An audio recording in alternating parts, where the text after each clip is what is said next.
السلام علیکم ورحمۃ اللہ وبرکاتہ. بسم الله الرحمن الرحیم.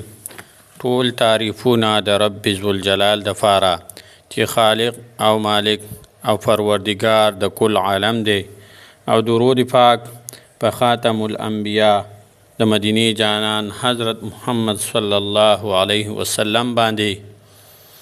امید د رب ذوالجلال نه لرمه چې تاسو به روغ جوړ یئ.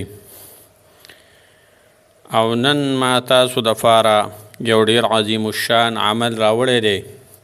د جمعې مبارک شپه ده او د جمعې مبارک په شپې باندې د عمل کول دي، دغه وظیفه کول دي.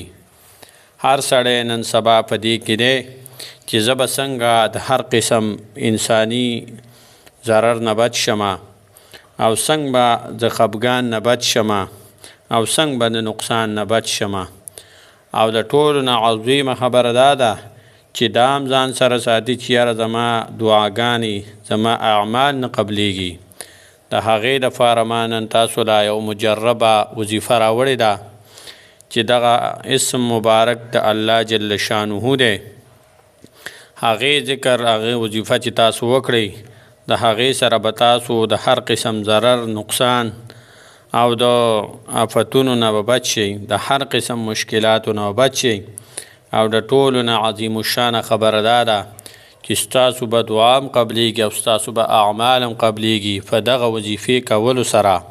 خو شرط پکې دا دی چې 5 وخته به د جمع سره او د پابندۍ سره مونځ کول وي، فرض مونځ کول به وي. اوس راځو د هغه عمل طرف ته چې عمل به په کومه طریقه باندې کول وي، یعنی ترتیب یې څه دی. د جمعې په شپه چې کله ماسخوتن مونځ تاسو وکړئ، د هغې نه پس به د الله جل شانه دا اسم مبارک یا باقیو یا باقیو دا به تاسو 1000 مرتبه یعنی 1000 پیرې به تاسو دا ووایئ. او د هغې نه به مخکې 3 پیرې درود ابراهیمي ووایئ، او وروسته به بیا درود ابراهیمي ووایئ. نو او بیا به دعا وکړئ، الله جل شانه به تاسو د هر قسم ضرر، نقصان نه به بچ کړي. او د ټولو نه عظیمه خبره دا ده چې تاسو شری تاسو چې کوم اعمال کوئ، کومې دعاګانې کوئ، هغه به الله جل شانه په خپل فضل و کرم سره هغه به قبلوي، او د دې دعا په برکت سره به هغه دعاګانې او هغه اعمال به قبلوي.